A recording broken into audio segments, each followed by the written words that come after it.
Carta à igreja em Laodiceia. Diz assim o texto da palavra do Senhor, Apocalipse, capítulo 3, versículo 14. Diz assim o texto da palavra do Senhor. O retorno está um pouquinho alto, se puder abaixar, principalmente o grave. Está estourando um pouquinho, não sei como é que está para os irmãos. Carta do Apocalipse, capítulo 3, versículo 14. Diz assim o texto da palavra do Senhor. Ao anjo, ao mensageiro, ao pastor ou ao pregador, ao enviado à igreja de Laodiceia, continua bem forte aqui para mim, não sei como é que está para os irmãos, mas está bem estridente, o grave principalmente. Escreve: estas são as palavras do Amém. O Amém significa aquele que é o certo, aquele que é a certeza, aquele que não tem sombra de variação, aquele que não tem dúvida. Cristo é a verdade, a certeza. É por isso que nós oramos e nós temos o entendimento que amém significa assim seja. Amém pode ser também transliterado, interpretado, traduzido por certeza, verdade. Não há variação, não há engano. Esse é o amém. Essas são as palavras do amém. A testemunha fiel e verdadeira, o soberano da criação de Deus. Conheço as suas obras, sei que você não é frio e nem quente. Melhor seria se você fosse frio ou quente. Assim, porque você é morno, não é frio nem quente, estou a ponto de vomitar-te da minha boca. Você diz: estou rico, adquiri riquezas e não preciso de nada. Não reconhece, porém, que é miserável, digno de compaixão, pobre, cego e que está nu. Dou este conselho: compre de mim ouro refinado no fogo, e você se tornará rico. Compre roupas brancas e vista-se para cobrir a sua vergonha e nudez, ou vergonhosa nudez.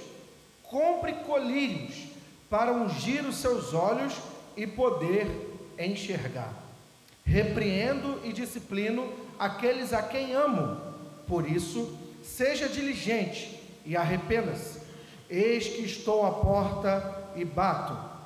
Se alguém ouvir a minha voz e abrir a porta, entrarei e cearei com ele e ele comigo.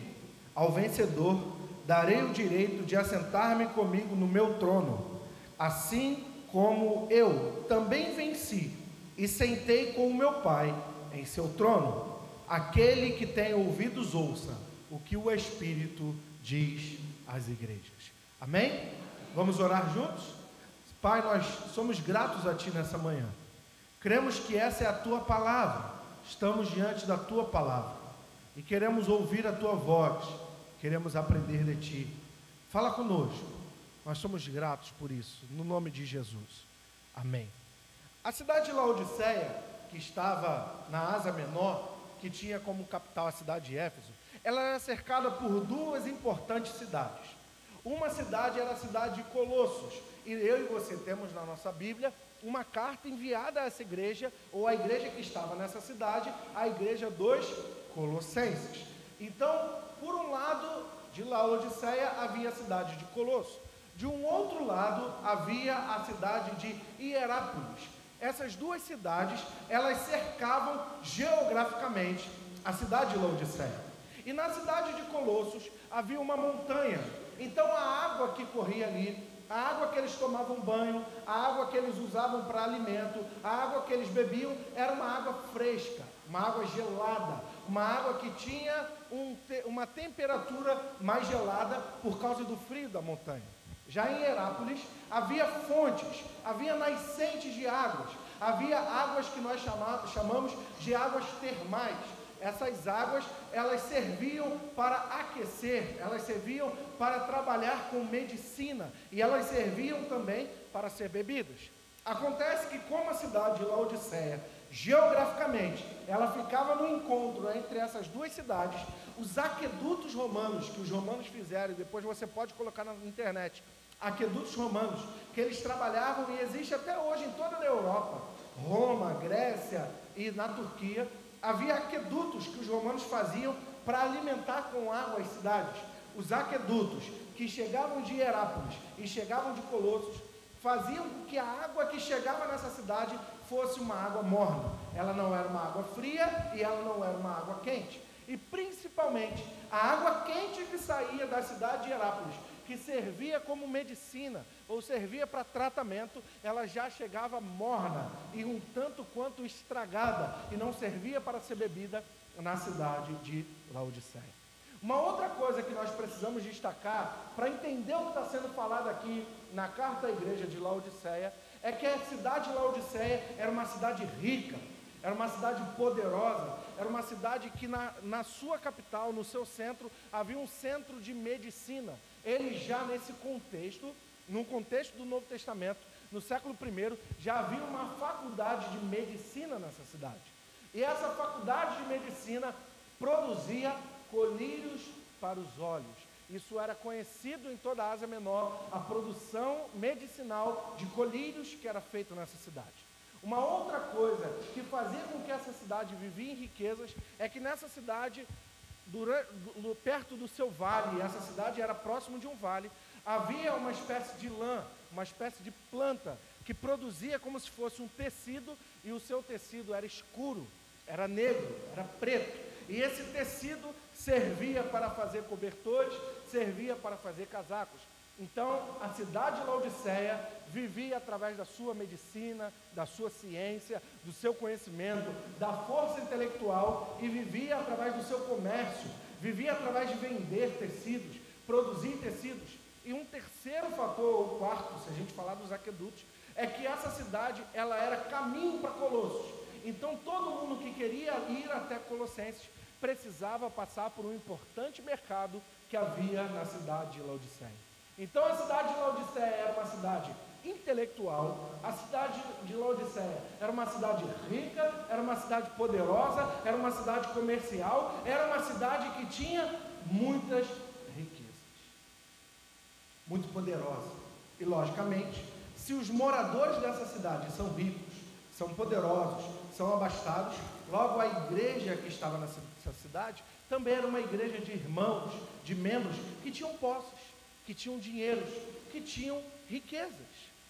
Só que então Jesus, através do seu visionário, através dos seus apóstolos, escreve uma carta para essa igreja. E ao escrever uma carta para essa igreja, Jesus olha para eles, e uma coisa que Jesus fala, a primeira coisa que Jesus fala, é pegar a analogia das águas que chegavam nessa cidade. E ele fala lá no versículo 15: conheço as suas obras, sei que você não é como Colosso, que tem uma água fria, e sei que você não é como Herápolis, que tem uma água quente. Você não é frio nem quente. Melhor seria que você fosse frio ou quente. Assim, porque você é morno, não é frio nem quente. Estou a ponto de vomitá-lo da minha boca. Então a primeira coisa que acontecia com essa igreja é que Jesus, ou o apóstolo João, escrevendo as palavras de Jesus, ele vai fazer uma analogia da situação dessa igreja, da geografia dessa igreja ou dessa cidade, do abastecimento de água dessa cidade, e vai dizer: vocês não têm um comportamento adequado, vocês não escolhem qual é a posição de vocês, vocês não escolhem como vocês querem se comportar, vocês não são aquecidos pelo meu Espírito, vocês não são cheios do fogo do Espírito, cheios do poder do Pentecostes, vocês não são aquela igreja que é poderosa, é quente, é impactante, uma igreja que quer queimar o pecado e ao mesmo tempo ser consumido, quer viver com a vida sobre o altar e ser consumido pelas chamas do altar. Vocês não são uma igreja quente e ao mesmo tempo vocês também não se entregam totalmente à frieza. Vocês não se entregam de vez a uma vida distante de Deus, vocês não se entregam de vez a uma vida em pecado, vocês não se entregam de vez a uma vida que não tem nada a ver comigo, vocês ficam em cima do muro. Vocês não têm vida consagrada, vocês não têm vida quente, vocês não têm vida no altar, como também vocês não saem logo, vocês não vão logo embora. Que tipo de evangelho a igreja de Laodiceia vivia? A igreja de Laodiceia vivia um evangelho de aparências, um evangelho de maquiagens, um evangelho em cima do muro. Você já conheceu um crente em cima do muro? É um crente que diz professar a fé em Jesus, mas na primeira oportunidade nega o evangelho, nega a palavra e nega a presença de Jesus. Só que há algo muito forte nesse texto. E eu não sei se vocês se atentaram para algo forte que está escrito nesse texto. O texto está dizendo que Jesus fala para a igreja. Irmãos, imagina Jesus virar agora pela manhã, olhar para mim e para você e falar assim: você me dá náuseas, você me dá vontade de vomitar. Não sou eu que estou falando isso, é Jesus. E eu não sei quem aqui, eu não vou pedir para levantar a mão quem já vomitou, né? Levanta a mão quem já vomitou. Obviamente não vou falar isso, mas quem nunca fez o enfiar o dedo na goela, comeu algo que não bateu bem, estômago começa a doer, começa a passar mal, parece que o corpo começa a ficar febril, você começa a sentir náuseas, tontura, dor de cabeça, indigestão, fica mal-humorado, não quer falar com ninguém, quer ficar sozinho, deitado, o estômago dá um enjoo e a cabeça começa a rodar, e aí você vai lá no banheiro de sua casa, enfia o famoso dedo na goela e coloca para fora tudo aquilo que você acabou de comer. O que Jesus está falando sobre a igreja de Laodiceia é que ele queria botar o dedo na goela. Era difícil de engolir eles. Eles só causavam dor de cabeça. Eles só causavam enjoo. Porque eles não tinham um posicionamento. Sabe que tipo de crente é o crente de Laodiceia? É o crente que uma hora ele está no fervor. Uma hora ele quer pregar, ele quer cantar, ele quer evangelizar, ele chega para o pastor e fala: pastor, essa igreja é fria, porque essa igreja não faz nada no bairro, essa igreja precisa de mais de Deus, e nós vamos impactar, e aí ele gera um PG na casa dele, e aí ele quer sair para evangelizar o bairro todo, e aí ele quer mudar o Brasil, ele é super quente, daqui a pouco cadê o crente? Um mês depois ele já está vivendo uma vida de pecado, já está vivendo em lascívia, já está dormindo com o namorado e com a namorada, já está vivendo uma vida abandonada longe de Deus. Irmãos, ou nós somos quentes ou nós somos frios. Não dá para uma hora nós estarmos vivendo uma vida de pecado e do dia para a noite: não, agora eu sirvo a Deus, agora eu quero impactar. Eu não sei você, mas de vez em quando a gente vê alguns cristãos por aí assim, cristãos de Laodiceia, cristãos que uma hora nenhuma igreja serve, pastor, nenhuma igreja serve, nenhuma igreja é boa, porque essa igreja não faz, não impacta, não acontece, e eu vou fazer, eu vou acontecer, eu vou mudar tudo, eu vou mudar o bairro, e daqui a pouco, um mês, cadê a pessoa? Ninguém nem vê. Ué, mas Deus não falou contigo. E normalmente é alguém que recebeu uma revelação, viu um negócio, recebeu uma revelação. Deus só fala com ela, Deus só fala com a pessoa, não é assim? Nós estamos aqui todo culto orando, buscando a Deus, Deus está nos conduzindo, mas Deus fala com ela, aí ela quer mudar o mundo, daqui a pouco, um mês depois sumiu. Ou é quente ou é frio, o crente de Laodiceia, porque senão Jesus, irmãos, coloca para fora. Em outras palavras, o crente que não toma uma posição é um crente cansativo. O crente que não tem firmeza é um crente enjoado. Em outras palavras, sabe o que o texto está falando para o pastor Davidson, está falando para a igreja nessa manhã? Ou nós tomamos uma posição diante de Deus e os servimos com o coração integral e dedicamos a nossa vida sobre o altar, ou é melhor que a gente viva uma vida de frieza. Eu nunca consegui entender alguém que frequenta as nossas igrejas, alguém que diz professar o evangelho de Jesus, mas vive uma vida de pecado. Irmãos, você não está enganando a igreja, você não está enganando o pastor, você está enganando a si mesmo, porque você é morno, porque você causa náuseas, ou eu causamos náuseas em Jesus. E aí o texto vai continuar dizendo no versículo 17, por que eles eram assim? Presta atenção no texto comigo. Você diz, estou rico. Lembra do comércio da cidade? Estou rico. Adquiri muitas riquezas. Não preciso de nada. Não reconhece, porém, que é miserável, digno de compaixão. Olha só o que o texto vai dizer agora, irmãos. Digno de compaixão. Você é pobre, cego e está nu. João, pela revelação de Jesus, presta atenção nisso. Ele pega tudo que aquela cidade tinha e fala que eles não tinham nada daquilo. O que nós falamos aqui no início? A cidade era rica por causa dos mercados e dos comércios. A cidade vendia roupas e tecidos por causa do vale, onde ela produzia uma lã ou um tecido de cor escura. E a cidade era poderosa e tinha uma faculdade de medicina onde vendia e produzia colírios. Jesus fala para eles, vocês são orgulhosos porque vocês têm dinheiro, vocês são orgulhosos porque vocês produzem roupa, vocês são orgulhosos porque vocês são medicinais, mas tudo que vocês são é pobres, cegos e nus. Sabe o que o texto está falando para mim e para você nessa manhã? Toda vez que um cristão se apegar às suas capacidades, toda vez que um cristão quiser viver a sua vida através do seu intelecto, toda vez que um cristão se sentir ou se achar melhor que o outro, mais capaz do que o outro, por causa daquilo que ele faz, daquilo que ele produz, esse cristão já está pobre, já está cego e já está nu.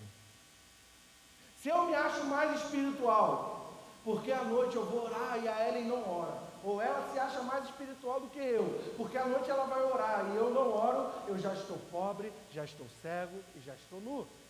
Se eu me acho mais crente, porque eu produzo mais obras, porque eu tenho mais intelecto, porque eu tenho mais capacidade, porque eu sou bom, e o meu irmão só fica sentado no banco, o meu irmão não faz nada, aquele irmão não quer nada com Jesus. Se eu me sinto melhor por aquilo que eu produzo, por aquilo que eu faço, eu estou pobre, eu estou cego, eu estou nu.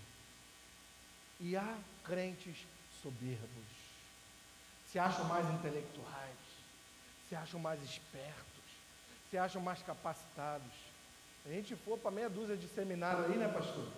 Você chega em, tem local, tem seminário, que só faltam os seminaristas, primeiro período, rir na cara da igreja. Ah, a igreja não sabe de nada, o pastor não sabe de nada. É igual aquele fulano que vai fazer faculdade de Direito e no primeiro período já quer advogar, não é assim? O cara acabou de entrar na faculdade de Direito e já está sabendo de todas as leis, já quer investigar as leis. Ou quando entra na faculdade de Medicina e no primeiro período já quer curar todo mundo. Você está sentindo dor nas costas, né? Aí já começa a investigar a doença da pessoa no primeiro período, porque a gente se sente muito capaz, a gente se sente muito intelectual, porque nós estudamos, porque nós somos bons.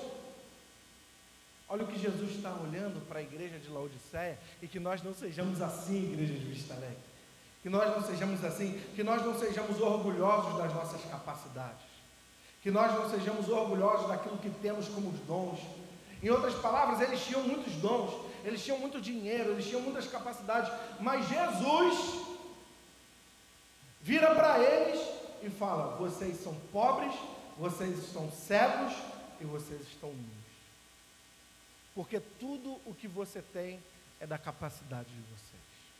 E aí Jesus vai falar algo muito interessante no Evangelho de João, capítulo 15, versículo 5, pode anotar para ler na sua casa. Jesus fala, e esse particularmente é um dos meus versículos prediletos de toda a Bíblia, eu guardo ele todos os dias no meu coração.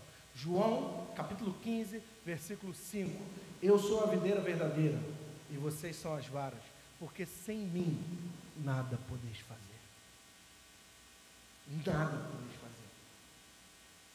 Nós podemos ter os melhores talentos, nós podemos ter a melhor intelectualidade, ou nós podemos nos achar muito capazes, e nós nunca passaremos de soberbos, e na essência nós seremos pobres, cegos e nus. E aí Jesus vai dizer um conselho para eles, versículo 18, esse que é o bom com Jesus, né? Primeiro ele bate na gente, depois ele fala assim: ó, como é que tu é ruim. Primeiro ele bota a gente lá embaixo, Agora ele fala, não, peraí que agora eu vou te levantar. Ele estende a mão, peraí, nem tudo está mal. Primeiro ele fala, tu não vale nada, tu é ruim, tu é miserável, tu é pobre, tu é cego, tu é nu, tu é pecador. Aí quando tu fica, tá bom, Jesus, já entendi, Jesus. Não, mas eu vou te ajudar aqui, vou te dar um conselho, volta aqui. Aí ele fala, lá no versículo 18, te dou este conselho, compre de mim ouro refinado no fogo, e você se tornará rico. Compre roupas brancas e vista-se para cobrir a sua vergonha e nudez. Compre colírio para ungir os seus olhos e poder enxergar. Agora eu quero fazer uma pergunta a vocês, você que está atento na mensagem nessa manhã. Jesus acabou de falar para eles que eles eram pobres, cegos e nus. E agora Jesus fala assim, então compra. Mas eles não são pobres? Abre comigo Isaías 55. Isaías capítulo 55. A gente tem que prestar atenção no texto, irmãos. O texto está falando conosco.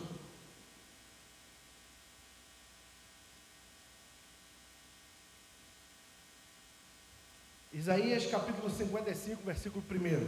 Olha só o que o texto vai dizer.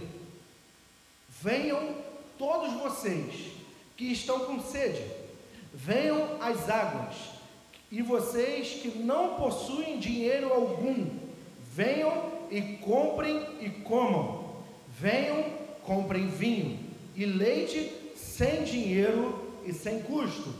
Por que gastar dinheiro naquilo que não é pão? E o seu trabalho árduo naquilo que não satisfaz?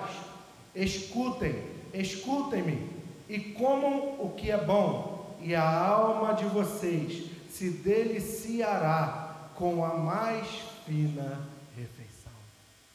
Quando Jesus chama eles de pobre, cego e nu, ao mesmo tempo Jesus fala para eles, vocês podem comprar, mas se eu sou pobre, como eu compro? É porque no reino de Deus, tudo é pela graça. O comprar aqui é receber a graça de Deus, é receber a gratuidade de Deus, é receber os favores imerecidos. Se eu tenho dons e talentos, é graça de Deus. Se eu tenho vida e intelecto, é graça de Deus. Se eu tenho família e pessoas que me amam, é graça de Deus. Se eu tenho ar nos meus pulmões, isso é a graça de Deus. Se eu tenho um pão que me alimenta sobre a mesa, e quando acabar esse culto, nós vamos para as nossas casas e vamos almoçar com as nossas famílias, isso é a graça de Deus. Se nós temos a liberdade para cultuar nesse templo, isso é a graça de Deus. Se nós temos amanhã um trabalho para servir e levar um mantimento para a nossa casa, isso é a graça de Deus. Se nós temos dons e talentos para orar e as pessoas serem curadas, isso é a graça de Deus. Ou se nós temos ciência, intelecto para trabalhar, operar e gerar dignidade, e gerar tecnologia, e gerar bem-estar, ou gerar medicina, cura, isso é a graça de Deus. Tudo que nós fazemos é comprado, é recolhido e é recebido pela graça de Deus, meus irmãos. Nós não temos riquezas, nós não temos valores, nós não temos intelecto suficiente para receber nada da mão do Senhor, mas o Senhor, com o seu amor, com a sua graça, com a sua misericórdia, olha para nós, miseráveis jogados no caminho, pobre, cego e nu, e fala assim: venha a mim todos os que estáis cansados e oprimidos, e eu vos aliviarei. Nós vivemos debaixo da graça de Deus, igreja. Se nós temos alguma coisa, isso é para a glória e honra do nome do Senhor. Oh, graças a Deus. Glória a Deus. O crente que não entende isso, ele já não entendeu o Evangelho. Vou repetir isso para você. O crente que não entendeu isso, não entendeu o Evangelho. O Evangelho não é sobre comprar carros. E a igreja brasileira precisa escutar isso. Se é que existe uma igreja brasileira, né?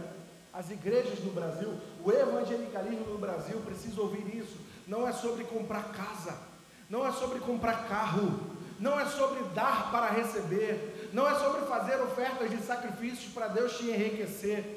É sobre ser dependente da graça de Deus. E nós somos dependentes dessa graça. Versículo 19. Jesus é muito bom, Ele é maravilhoso. Versículo 19: repreendo e disciplino aqueles a quem... O que está escrito aí, irmãos? Vamos mais uma vez, o que está escrito aí? Aqueles a quem eu... Por isso, seja diligente e arrependa-se. Provérbios capítulo 3, abra sua Bíblia comigo. Provérbios capítulo 3. Versos 11, 12.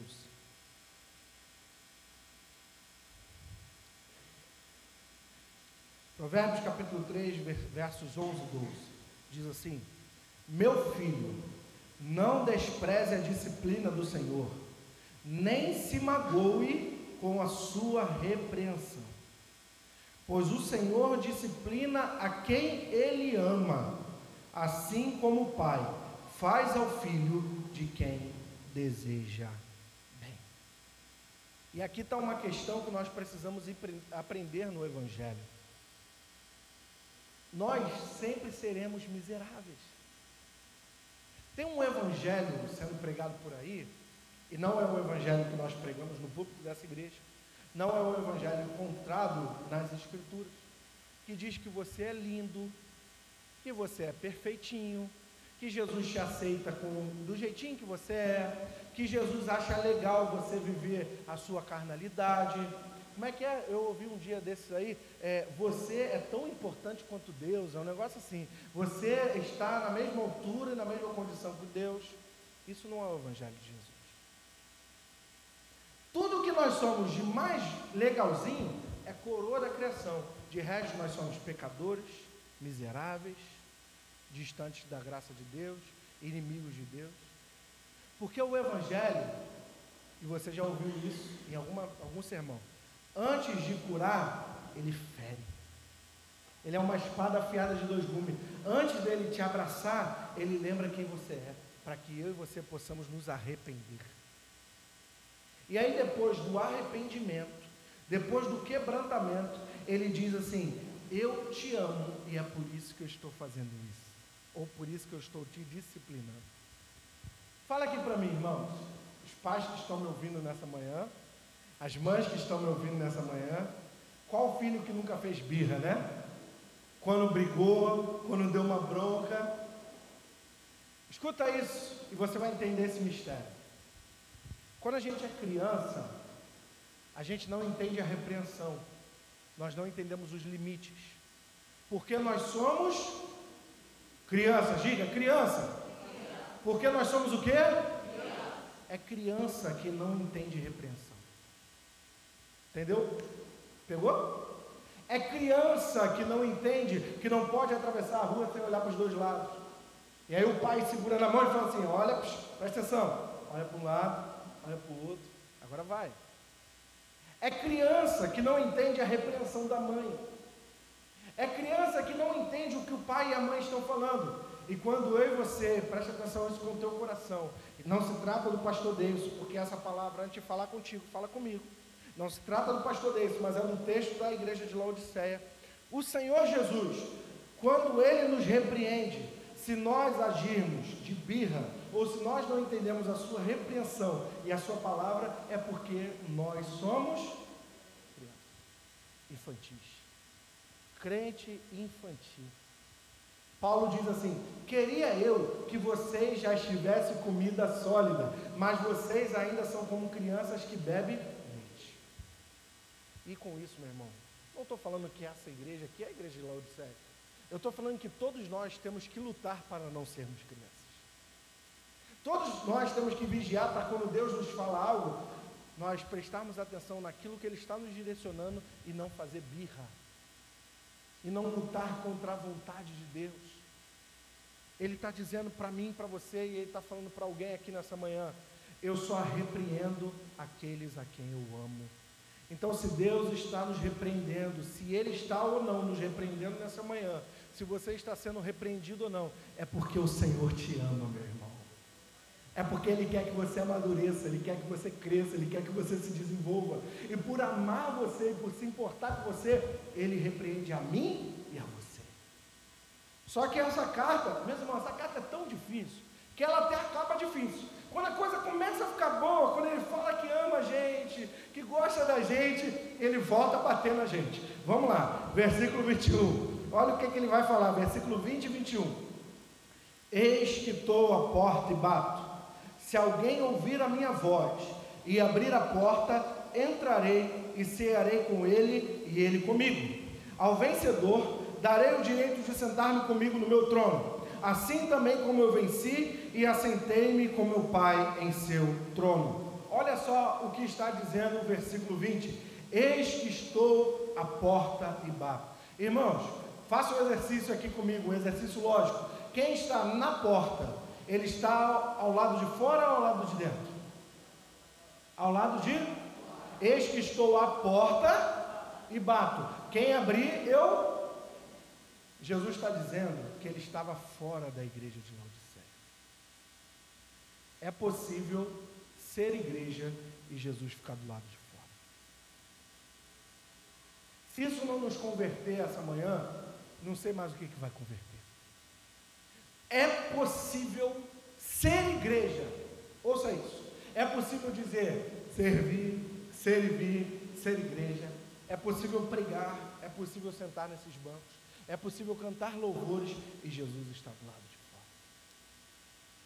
É isso que o texto está dizendo. Eu estou do lado de fora, eu não estou aí com vocês, porque vocês são mornos. Irmãos, será que Jesus está dentro dessa igreja? Pensa aqui comigo nessa manhã, será que Jesus está aqui na igreja de Vista Alegre? Amém? Será que Jesus está lá na nossa casa? Amém? Será que Jesus mora no nosso coração? Amém? Ou será que Jesus nessa manhã ele está batendo na porta? Deixa eu entrar, porque vocês me colocaram para o lado de fora. E talvez Jesus não esteja falando com a igreja de Vista Alegre nessa manhã, talvez sim. Mas talvez o que a igreja no Brasil, o que a igreja na nação brasileira precisa ouvir, é que há igrejas que colocaram Jesus do lado de fora. Colocaram aqui, nesse lugar aqui, ó, de adoração, políticos. Colocaram aqui, nesse lugar aqui, apóstolos, bispos, pastores. Colocaram aqui, nesse lugar aqui de adoração, artistas gospel. Já conheceu essa raça por aí, viu? Conheço meia dúzia pessoalmente. O centro do culto são eles. É que a igreja de Vista Alegre não sabe que eu conheço meia dúzia de artistas aí. Já convivi com meia dúzia de artistas. O centro do culto são eles. O coração deles. O intelecto deles, a capacidade deles. E Jesus vai ficando do lado de fora. Jesus vai se afastando do centro. Jesus vai se afastando da adoração. E quando a gente vê, a gente está adorando aqui nesse lugar a nossa capacidade. Quem nós somos. E Jesus pergunta para a Vista Alegre nessa manhã: eu estou dentro ou eu estou à porta? E a minha oração, e eu convoco você a orar comigo, é que Jesus reine aqui no centro desse lugar. Pode o pastor Davidson não estar aqui ou estar aqui, Jesus precisa estar aqui. Pode qualquer outro pastor pastorear esse lugar, Jesus precisa estar no centro desse lugar. Possa eu e você estar aqui ou não estar aqui, Jesus precisa estar no centro desse lugar. E quando eu falo esse lugar, eu não digo esse prédio, eu digo no centro da nossa congregação, no centro da nossa comunhão, no centro da nossa unidade, no centro da nossa visão, que a nossa visão, que os nossos sonhos, que o nosso princípio, que a nossa pregação, que o nosso louvor, que o nosso servir, que o nosso trabalhar, tudo tem um centro na pessoa de Jesus Cristo. Que Ele seja o centro de tudo, e se Ele não for o centro, que o primeiro a sair seja o pastor deles. E eu não estou falando isso como extremismo, nem estou falando isso como eloquência, porque Jesus precisa estar no centro, igreja. Eu não posso ocupar o lugar que é de Jesus, você não pode ocupar o lugar que é de Jesus. Jesus não pode estar do lado de fora. Jesus tem que se assentar à mesa e comer conosco. E que nessa manhã Ele possa se assentar nessa mesa e nos dar de comer desse seu pão. Amém, Jesus? Amém, Jesus? Eis que estou à porta e bato. Aquele que abrir a sua porta, eu vou entrar.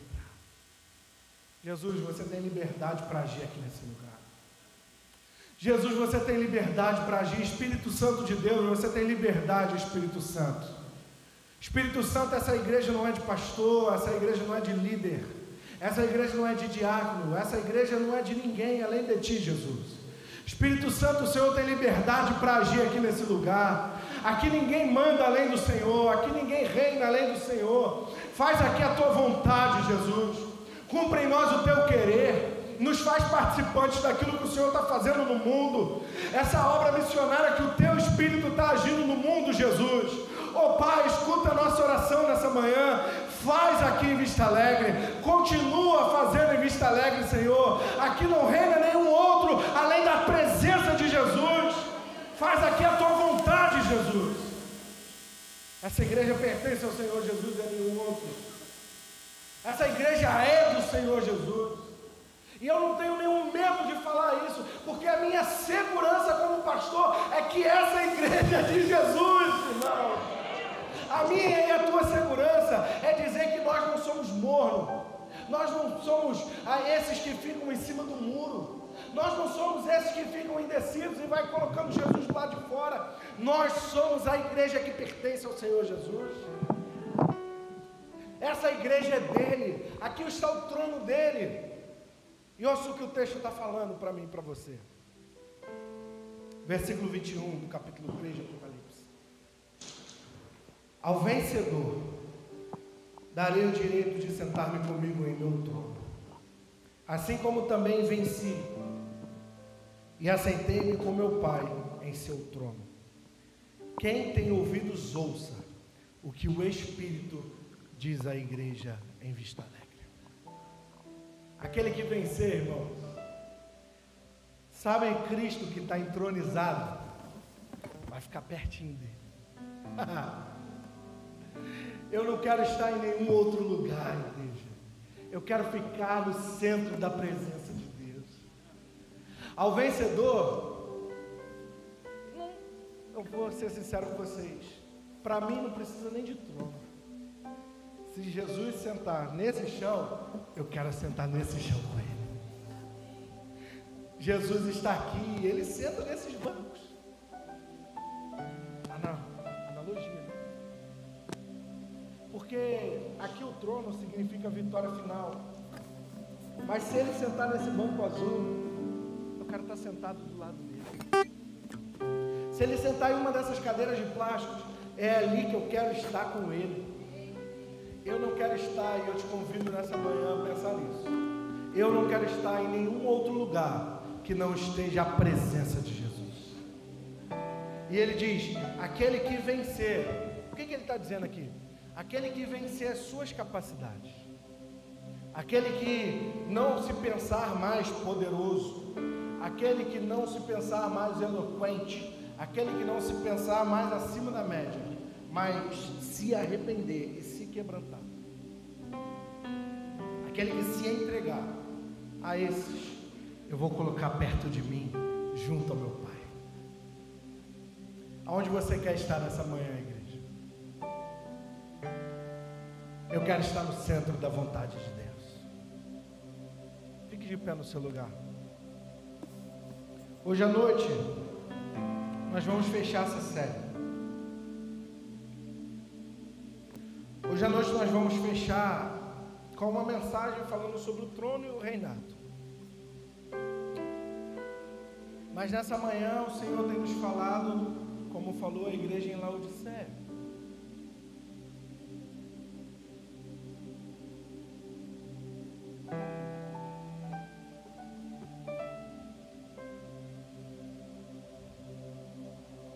E a igreja de Laodiceia confiou muito na sua capacidade. Só que o Senhor só repreende a quem Ele ama. E se se ele repreendeu o pastor Davidson nessa manhã, ou se ele repreendeu alguém aqui nesse lugar, é porque ele nos ama. Nós vamos adorar o Senhor com uma canção nessa hora. E após essa canção nós vamos orar juntos, para que Jesus não esteja do lado de fora dessa igreja, para que Jesus não esteja à porta dessa igreja, para que o trono dele esteja no centro dessa comunidade. Quem tem ouvidos, ouça o que o Espírito de Deus está dizendo ao longo desse mês à igreja de Vista Alegre. Vamos adorar o Senhor.